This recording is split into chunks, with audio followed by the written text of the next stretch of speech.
Okay, this is a video that's going to show you guys how to write this John Doe contract that Christopher sent out. We'll share this email out. It's important that whenever you get these videos that you save them in your Gmail so you can refer back to them. Just have another folder set up for all these training videos so that way you can refer back to them. You can just go on your left hand side of your window here. And if you scroll all the way down, I've got a bunch of them, but you guys probably won't have this many. You can hit the more button, and at the very end, it will ask you, do you want to create a label? You can just create one and just say training and hit create. And then that way, whenever you get the email from me, let's say if this was the email that came in, this random one right here, you can come in here and mark it as important, and then here it's going to say move to, and you can scroll all the way down to your training and move that to your training, and that'll move that, and it'll always be in this training thing. So I think that's good.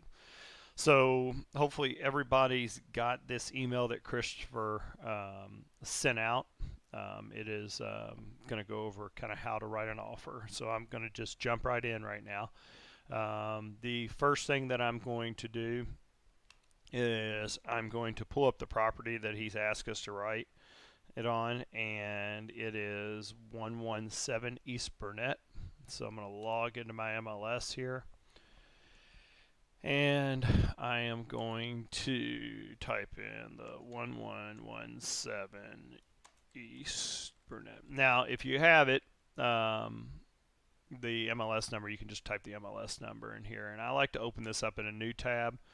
So I've got a copy of it here, so I can always refer back to it, or I print this off. Don't print too much because it costs us money. And then I'm going to open it up again here. So I've got it open here so I can refer back to any information I might need, and then I've got it here. And so as soon as I come into here, he's asked me to write an offer on this property. Now obviously it's closed, but that doesn't matter for training purposes. All I'm going to do in the right hand thing is I'm going to hit the transaction desk. And so it automatically will log me into transaction desk and get me into this window. When I come in here, I'm always going to do buyer's documents. It pulls up the MLS. It asks me who I represent. I'm representing the buyer here, so I'm the selling agent. I'm going to hit create. And what it's doing is these buyer documents are all going to auto-populate. It's going to auto-populate all of the information into these windows. And as we get this in here, we're going to look at here, and it's got all the information kind of in there. Now what I do is I just simply scroll through this. I don't really put a whole lot into here. Now, as soon as you get to this window, though, you need to add your buyer. So your information will always be in here. And then there's my brokerage information. There's Christopher, the listing agent. Now, when I go in there, it knows it has me as a selling agent here, and Family Realty is the selling broker. I've got to put in the buyer. So let's add, create a new transaction contact. And this person is the buyer. And he has said the person's name is John Doe. And it's important that you put the email address. Now I'm going to use my email address, and the reason I'm using my email address is because I want to show you what your buyer is going to see on that side. It's real important for you to know that, because that way when you're walking them through the contract or how to log in, you can actually see that. So it's important to know what they're seeing on their side. And so that's the information that I kind of put in there. I don't put any other information in there. I just put their name, and I put that email address, make sure that's correct, and I just hit save. And so now what it's done is put John Doe as our buyer. So we're done there. So we have our contacts in there. If you have 2 people, then you would add 2 people in there. And so just repeat that step. So then I'm going to hit next. Now, if you look at it, it's auto-populated all of these things: an addendum to the contract, agency disclosure. This is the one that you write during when you're writing a contract for the buyer. Consumer guide to agency. This should already have been signed. You should always get this signed at first contact. General release of a contract, a delayed possession, contingency of the sale, which we're going to use in this one, and termination if you got to terminate, counteroffer, one-time showing agreement if it's a for sale by owner, and notification for repairs. We'll go through that on another training seminar for notification of repairs, and then the sales contract. So I'm just going to go ahead and hit next here. It's also going to go ahead and have our Family Realty exclusive buyer's brokerage. It's good to have that already signed though, but you can also get that signed at this point. That's saying they're working exclusively with you. And then this is our buyers and sellers Family Realty disclosure. It's really important that we get this signed right away. It has a lot of good. You need to make sure you read the contract. You need to make sure you read all the disclosures, the seller's disclosures, and you need to make sure you know what a buyers and sellers disclosure means. Make sure you read that. If you have any questions, bring that in and sit down with Christopher or Jamie and I, and we'll go over and answer any of your questions why we have that in our disclosure. But that's an important document. It's just going to keep you guys out of trouble. Okay. The next thing, I'll hit done. Now what's awesome is it auto-filled all this information. So one thing that you will need to do is when you first get into this one is you can go ahead and hit residential contract. So I'm going to go ahead and fill out this residential contract. I'm just going straight down, and I will send a separate email so you will have this again so you can save this, Christopher, but what Christopher wrote in here. It's always important to put the date. He asked us to put the date, put 2/1. Autofills the MLS. It autofills all my information in here. Make sure you always have your cell phone number in here. The next thing is it autofills all of this in here. I mean, it autofills the deed book of record. It autofills everything. And then he wrote in here appliances to remain. So appliances to remain. This is all refrigerators. So this is if they have any refrigerators in the kitchen, in the basement, anything. Any stoves with an S, dishwashers, microwave. Sometimes it's good though to write in here all refrigerators, and the reason is it's because a lot of agents still don't know what that means, even though that one up top has a plural in it. But it's good to go ahead and write in there all refrigerator. And I'm sorry, I'm not a very fast typer, but the to remain with home. Okay, and here let's see if he wants us to do washer and dryer. All current appliances to remain with home. So you could put also in here washer and dryer to remain with home. Okay. And so that's everything there. Now, items to be removed. That's really good. You know, you might have like a swing set or a trampoline. So you could write that in there if they want something removed. It's real important, these propane tanks, if the propane tanks are owned or if they're leased. So a lot of times you put owned shall remain. Now this house doesn't have a propane tank, but it's good that you just put in there. If it's owned, it shall remain. Now a lot of times the reason you don't want sometimes you need, if you know it's propane, is explain this to them, is if they keep the leased one, they're tied to just that gas company. If you own your propane tank, you can buy propane from anywhere. And so that's real important just because you can they can price it out, but a lot of times you won't see propane. Most of the time you're natural gas. If it's propane, it'll be marked on the listing under utilities. It'll kind of mark it in here. If it's natural fuel or anything like that, it'll mark it in here. And if it says propane, then you need to really pay attention. Otherwise, I just put if it's owned, it shall remain. And so that's the way I autofill.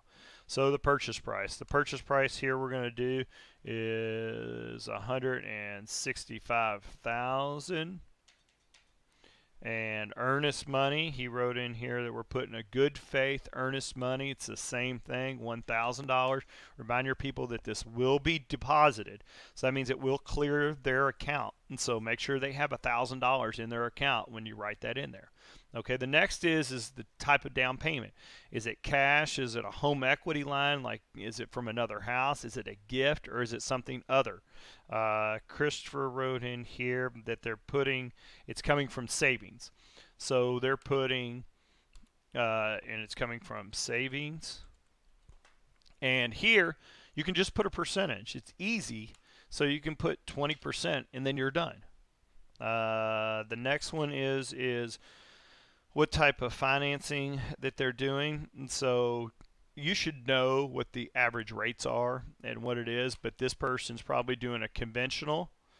Maybe they're doing FHA, not sure, but this one we're going to put conventional, and we're going to put in there that it's going to be a 30-year, it's going to be a fixed rate, and it's not to exceed 5.5.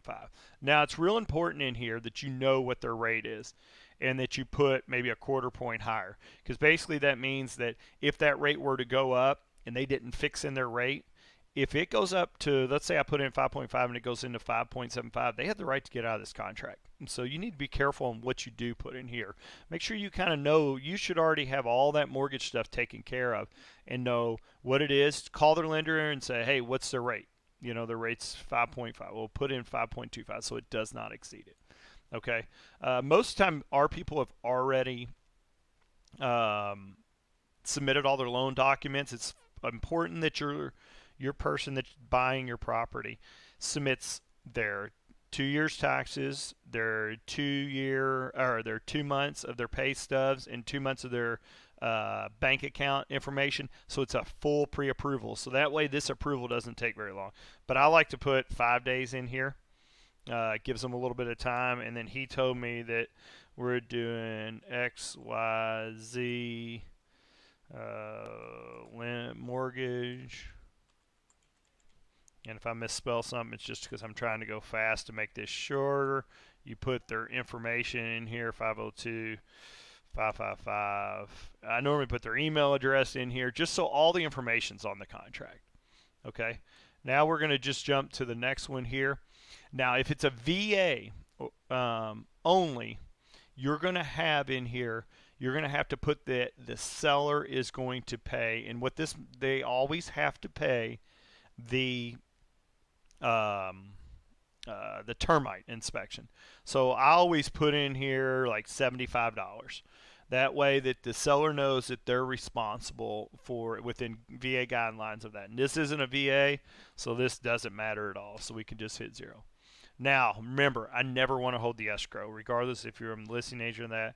So we're going to put the other brokerage. And so, I got to put Family Realty in here, but always put the other brokerage's name. I always want them to hold the escrow money.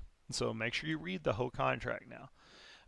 This contract is involving a lender, so it's going to need to appraise. I tell people at or above the purchase price. And then this is a cash transaction if they're still doing an appraisal, and this is if it's not contingent. So it's real important to read all these different sections if you have any questions on these different sections. Let's see if Christopher put in here if it's a warranty. Okay, yes.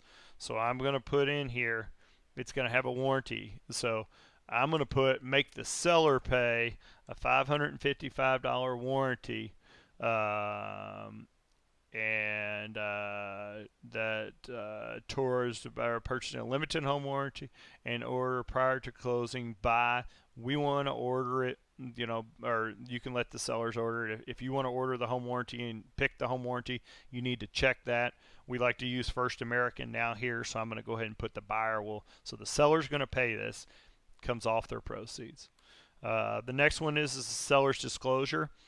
We're going to assume that they've already seen the seller's disclosure, but we're going to attach another copy for them. So I'm going to put buyer acknowledges receipt of the seller's disclosure. The next thing is lead-based paint. This house is built prior to 1978. So this property was built prior to 1978. And normally we put in here that the buyer waives. You have to ask the buyer, Do you want to do a lead-based paint inspection? I've never had someone do one, and so I just tell them that the original coat of paint is in there, and if they is lead-based paint, and if they do any type of renovations, then they need to go ahead and make sure they do everything appropriately because it does have lead-based paint. But don't scare your people on this because that's not a big deal at all unless it's just peeling, falling off.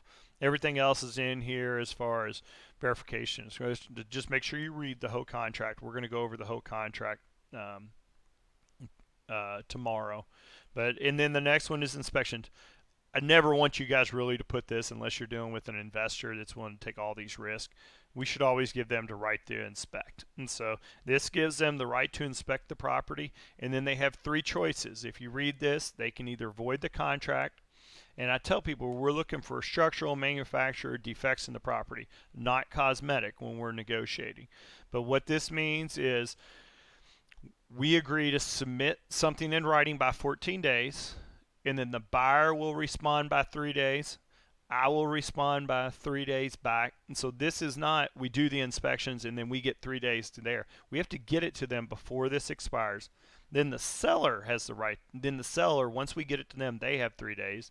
And then we have 3 days to respond. And then if you use this last, best, and final, be careful with that.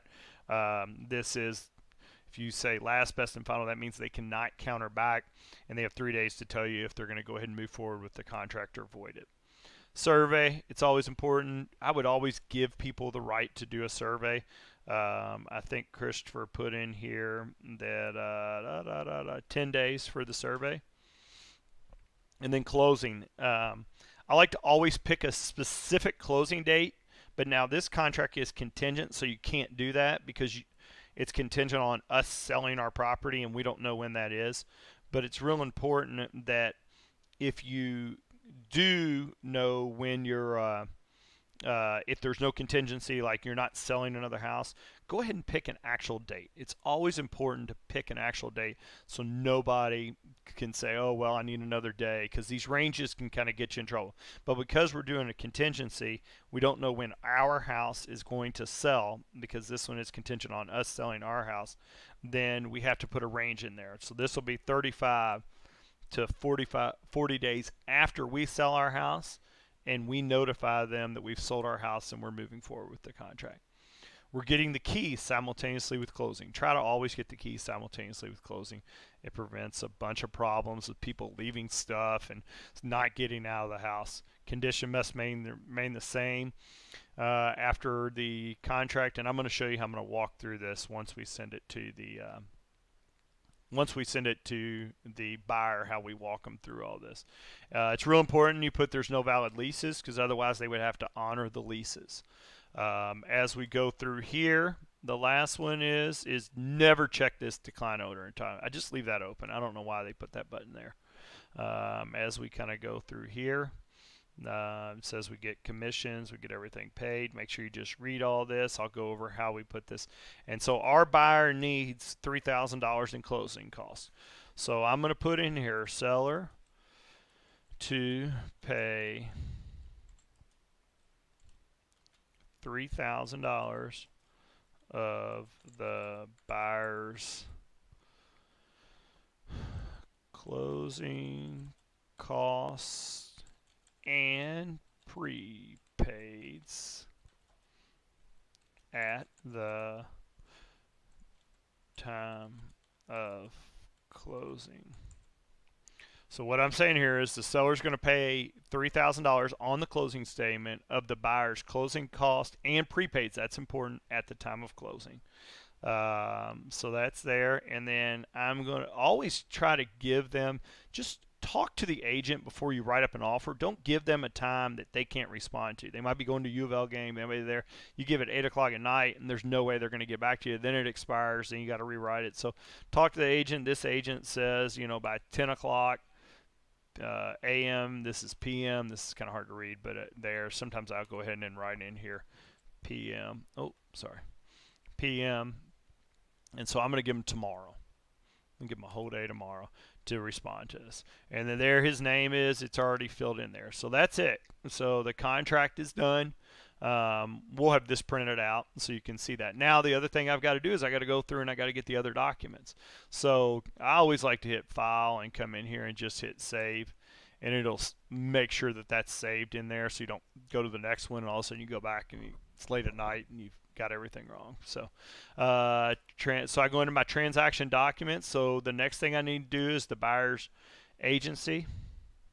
I'm representing them as a single agent, so it already has it filled in as single agency. We'll go over dual agency. We never a designated agency, but it should say this: John Doe. It has the address, has everything down, and there's nothing in there, and then it has their signature there. And so, and then the next one I'm going to go through, and I like to just go through these and be like, do I need this one? Well, I need this one because I forgot to get them to ever sign this 3-page agency document. And so this is the consumer guide. It should have been given at the very end. It's real important that you just do family realty. When you do that, it auto-fills everything in there, and then you're ready to go. So I got that one in there. And so again, before you leave, hit this. It'll just make sure it's saved. I'm just going to go through these documents. A general release, well, I'm not releasing the contract. Delayed possession, don't need that yet. Read through what all these are. Contingency of sale. So Christopher said this is contingent on a sale, okay, with a first right of refusal. Okay, so what I'm going to do is I'm going to go on there and I'm going to write a contingent on the sale. So I'm going to go ahead and write in here, this is addendum 1 to the contract for the residential contract dated today. John Doe and the seller, so we're just going to put seller because we don't need to know who the seller, but you need to know who that seller's information. You can pull that from the PV day or anything. And so located at, this is the address we're buying. Now this is the buyer, so I'm acting like I'm going to sell my property, 2802 Alta Gates Court, and you just put Louisville, KY 40206, and now you all know where I live. And so and it says the attachment is contingent. However, if the buyer is not under contract, so he's saying I'm going to have 40 days to sell my property. Okay, so I would count out 40 days. So there's 28 days, 29, 30, 31, 32, 33, 34, 35, 36, 37. 38, 39, 40. I have 40 days to sell the property, okay? And then this here will then tell you, this section here says, buyer will market the property in good faith and the seller will have the property for sale if the buyer is not listed on the MLS and closed on or before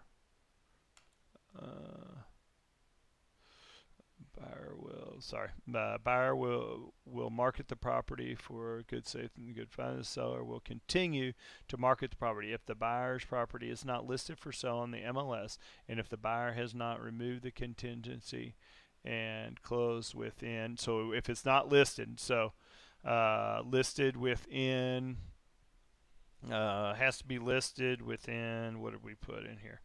See if Christopher put in there. Buyer has 210, so until 2-10, and so that's just 10 days. That's just give me 10 days to put my house on the market. So, and then this section right here basically says is if they get enough, if we get a, so we're going to assume they're accepting this contract, and then if they get another offer, they have to give us notice and give us time to go run and get new financing to actually purchase it or void the contract and let them move forward. So they're going to give us a 24-hour first right of refusal. Now you're writing from this for a buyer, you should try to get 48. So that way if a new offer comes in on East Burnett while you're already under contract, it gives you 48 hours to scramble and try to get other financing. Now it's real important that all dates set forth into this contract shall be calculated from the date of release of the contract. When you're a buyer, you do not want to put in there for them to start anything, that is inspections or anything, from the start of the contract when it's acceptance. And so paragraph 10 is the inspection.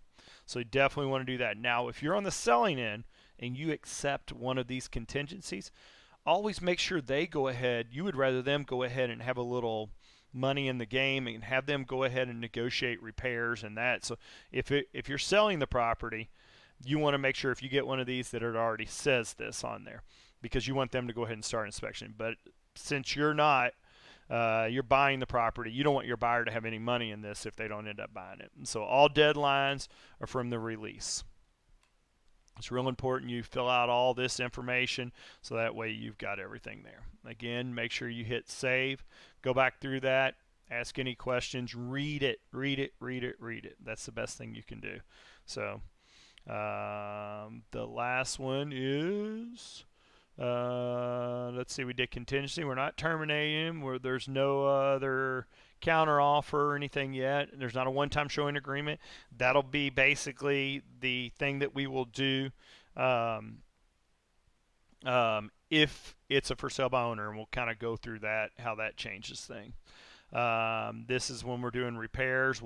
I will do one of these for repairs, and Christopher will do one for you too. And so we've already done the sales tracking. So once I'm here, I'm done. Okay. So what I'm going to do is I like to go all the way back to my contract. Now, I'm not going to do it here, but I read through the contract one more time so I remember everything that I put in there and make sure everything is in there. I'll scan it real quick. So there's the date, MLS number, there's my information, there's the legal address. I asked for all the appliances, all refrigerators to remain. Washer, dryer, swing set to be removed. $165 is my asking price. $1,000 in good faith. 20% down, savings, conventional, pre-approved with XYZ. I'm giving the money to the listing agent. I know this says us, but always to the other agent, not to us. The appraisal is contingent upon the lender. It must appraise at or above the purchase price, or you get a right to renegotiate the contract. Proration of taxes, they're paying for a home warranty, we get to select it. Everything looks good here. They've received a copy of the seller's disclosure. It was built prior to 1978, so it's lead-based paint. Verification, everything is good. I got 14 days to do my inspections. 10 days for survey. Sometimes I make that match. I would do 14 and 14 so it matches the inspection, so I remember those dates are the same. 35 to 40 days. Again, that's from when we release the contingency. That means we're going to move forward with the offer. So that's when that closing would be. And so, and we've got everything in here. Everything's there. My information. We're asking the seller to pay for some closing costs at the time of closing. And then don't forget to check this right here, this button right here, contingent on the sale. Okay, need to have that checked on there, and then you can attach that other addendum, so make sure you check that. Everything should be good. So now I'm ready to go. So literally from this, I want to save it one more time. I just like to be extra sure because I've had to redo a lot of these in my days. So hit the signature, and it says create a signing form. Hit yes. Good news is because you've done all that legwork up there, everything's going to auto-populate. Make sure it never says sign in line. Make sure it says simultaneously. That way when you have multi-people that are signing it, it makes sure that the you don't have to wait for one person and then the next person, so everybody can kind of sign away. So our participants right now. So it's the buyer. Some people put the other agent on there. I don't. I like to email it in there. But I am a remote signer, okay, because I am signing this. So right now, and if you had another buyer, it would be in here too. And say Mrs. John Doe, so it would be in there. We're only doing one right now. So I hit add. So, and I want to go ahead and mark. Make sure it's going to autofill this. This is the buyer number one, and make sure, see, it doesn't have my name in here, so go ahead and put Scott in there, and it'll autofill all the signatures. So hit save. So now we go to documents. Now we have the residential sales contract, so let's go over the things that we need. So I'm going to hit the add documents. I'm going to go into these forms, and I'm just going to go through here and click the ones that I want. I've got to have the consumer guide. I've got to have the buyers. We know it's contingent. Okay, those are the main ones that I need there. And then I got to go down here, and don't forget, we want fair housing. We want our buyers and sellers. We're already got the sales contract on there because that's where we started. It was already on there, so I don't need to click that again, or you'll get 2 copies of that. If you haven't done the exclusive buyers, then go ahead and do that, because that's real important that you do there. Now, because this is already pending, but there should be the seller's disclosure would be in here as the other docs. I'm going to manually add it in there, but it would auto-fill that if this property was actually active. So I'm going to manually there. So I'm going to hit add. Okay, and so you see here I got sales contract, agency, consumer guide, contingency, and the new family realty disclosure, the fair housing. Just get all that stuff on there so you don't have to go back. Now, I don't know where, normally what would happen is you'd be able to have the sellers, you already clicked the seller's disclosure and the lead-based paint in there. But let's say if I got to go get it, I can't get it off of this because it's already pending. So I'm going to go to one of our active listings right now, and I'm just going to pull a random disclosure.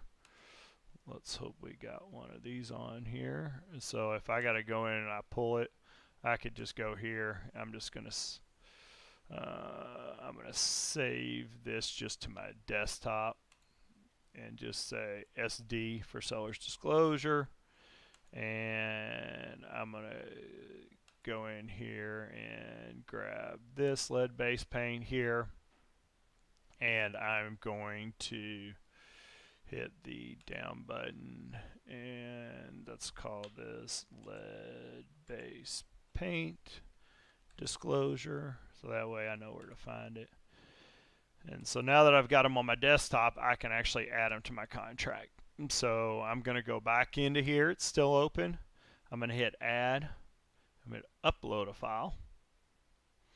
And if you'll see, they're going to be, I got a bunch of crap in here, sorry. But I've got lead-based paint disclosure and seller's disclosure. So let's go ahead and open those. It's going to upload them in there. Everything's going to be there for me. And so we'll try to make this really easy for you guys. And hit, so everything is in these here. So I'm going to hit add a design, which means make sure that everything is signed. This is awesome because if you do it this way, everything autofills except for any documents that are scanned in, like seller's disclosures where the other person is there. So let's just kind of look through this together. So if you see, it's already auto-filled their information in there. If it wouldn't be in there, I would go in here.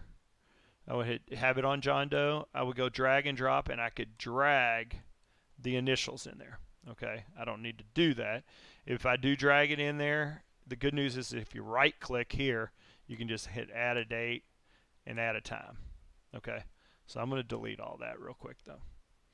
The other thing is when you're responding to an offer, you want to look at the video on how to add a layout.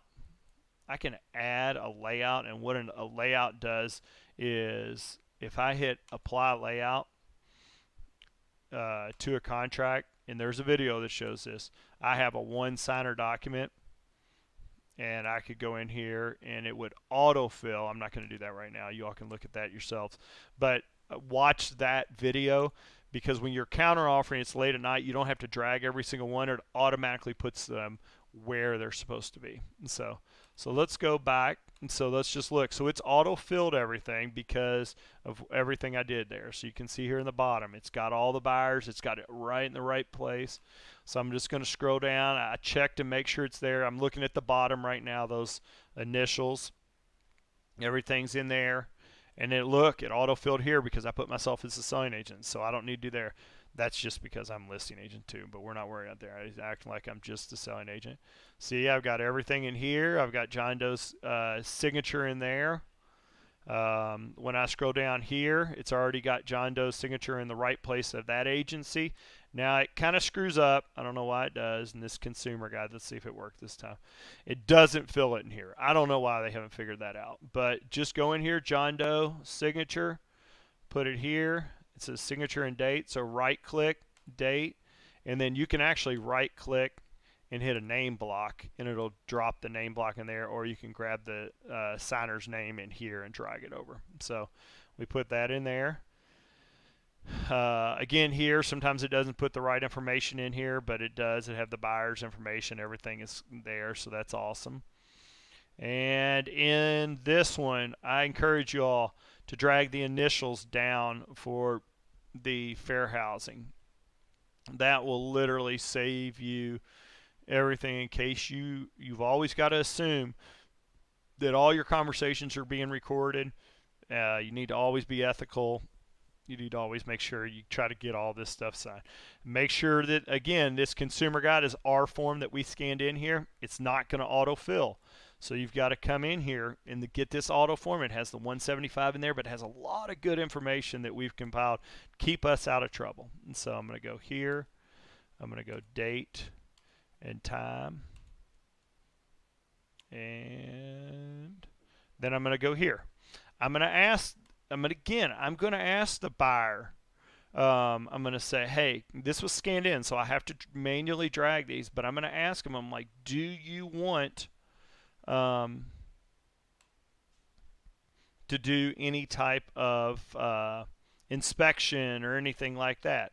And so when you look at here, most of the time now, they have a lot of trouble with these check boxes. So I ask them, are you going to do a lead-based paint? And they normally say no or yes. So I come in here and I put it underneath my name, because for some reason they have a lot of problems there. And I go ahead and check whatever they're going to do here. We have to sign the lead-based paint or initial. So I'm going to go ahead and drop my initials in there. Don't put these over top of each other, because then people will get confused and it's hard for them. Stagger them so they're nice and clean. That's important from when they get the document. The last thing is I want to come over here. I'm the agent. I got to sign it and initial. So I'm initialed up here. I've signed. Right click, date, and then I'm going to go in here and I'm going to hit John Doe. I got to have them to sign the bottom of this. So I'm almost done. So just hang in here with me. So this is good. You can go all the way back into this video and say, how do I do this? Again, this seller's disclosure was scanned in.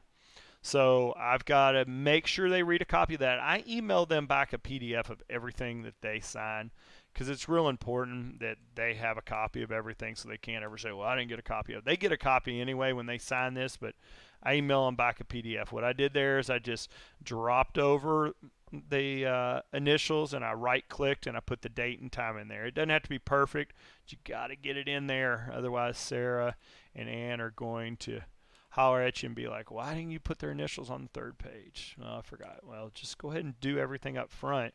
It's a long document, but people are, unfortunately, they're not going to read a lot of this, but you need to walk them through that, and I'm going to show you how you do that in this next video. Date, time. Almost done. God, that's us. And then this one's silly on the end, but it does make your buyer acknowledge it. And then it makes them initial it. Date and time.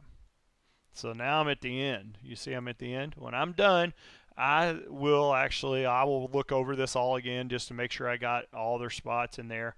But I've done it a bunch of times, so I know it's correct. And then I hit next.